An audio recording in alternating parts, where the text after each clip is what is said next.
welcome back to Selection. Thank you so much guys for tuning in. Well guys, I'm back again with the Mzansi Reality TV show and namhlanje guys sikhuluma ngothando nesithembu season 9. Guys, ziyabuya laphayana, ziyabuya, but I feel like bazama ke ukuresolve all the issues ekade zikhona because amakhosikazi they feels ukuthi uMacele ubheck up kakhulu umsele ngendaba yokuthatha number 5 ngoba efuna ke udlisela kubona noma efuna ukukhokha noma ukupheya back because umseleku wa edabona sekukhona yena kaMseleku. So uthi mele ufuna number 5 abazange asibone uMacele isidingo sokunqaba ngoba kudala ekwenza vele akusinde eqalayo.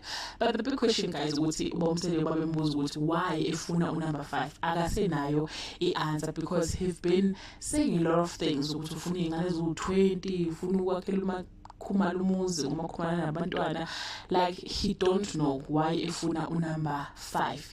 On the other side uthi yena into eyimenza gule ukuthi lo muzi mkhulu kakhulu bamhlangahlanganisa labafazi. Number 5 uzomenza njani guys?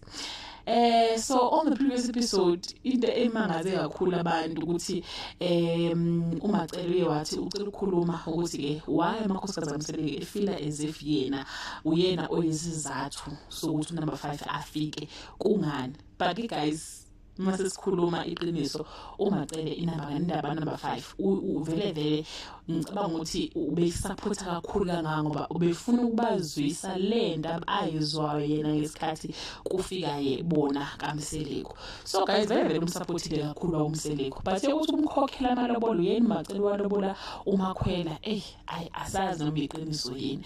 But ke guys uMangwabe wesiyasho ukuthi cha thina sibona ukuthi vele wena umuntu okade uyishushuza lendaba ukuthi yenzeke because uMseleku washo wathi yena weyigulela akaza lobole umuntu so kusho ukuthi umuntu olobola uMakhwela uwena ngoba vele le ndaba le uyayithanda ufuna ukuthi yenzeke, uyabo awuthanda ukubona sele peace like awufuna ukuthi kuze number 5 sohlangana.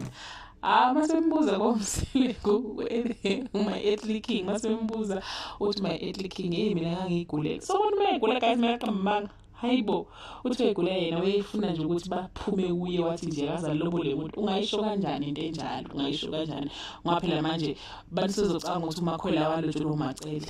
Abanye sempostile uMakhwela bamhlanganisa noMacele bathi umuntu nomuntu wakhe, husband and wife. Yo guys, yabona uMacele guys liyagowa kahle kule season as much as indoda imthanda ngoba yabo ade ngisho nje ngithi mina if ngempela ufuna ukusurvive esithenjini into esihorube exhela nyana, like you need that part yawuxayela because if usenza ingqondo yakho ngo100% you won't survive. Kumele ube nayo indawo nje ezoba nokulimanyana nendaba yoku-ignore izinto ukubona engathi akwenzeki, kubona engathi like ngathi awunandaba noma unendaba but kumele nje ube nayo lo yabo leyo percentage. So guys uMakhwela I just feel sorry for her because kuba sengazi ukuthi amakhosikazi kaMseleku iwona aba more powerful financially kunabo uMseleku. Asazi uthi ufuna ungena medical aid kaMangwayo ngoba ngabe usenza ku-state kuzokwenzekalani ke ngoMakhwela. uMakhwela yena uzongena medical aid bamyekisa umsebenzi bathi akazozala ingane ngapha futhi ubhizi uMseleku ukuthi uthatha uMakhwela ngoba wengekushiye kungekho umuntu emzini kaFlow.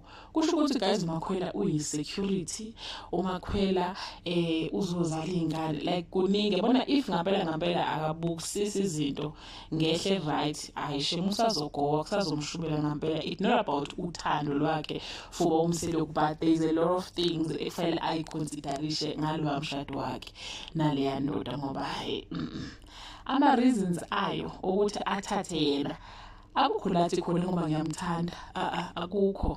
Yonke into ayisho nje ukuthi ngomuzi kaFlow faka khona umuntu okhona kumele afike azozala ingane like kuningi guys kuningi. But we are hopeful ukuthi ke after le session abanayo ibakithi bazophuma sibezwana. Abanye they were like Nkosami sengazi ukuthi ke uMakhumalo mayini bangazwana the ways bathanda ngakhona. But guys we are hoping ukuthi uzolunga izinto zakhona kodwa ushilo mayena ukuthi nje ube kuthiwa wena ubaba uMseleku ziningi izinto engabe akazenzanga. That brings us to the end of this video. Comment below and share your opinion ukuthi wena uthini. Do you think uMseleku uyixoki noma kwenzekalani ngaye? Bye.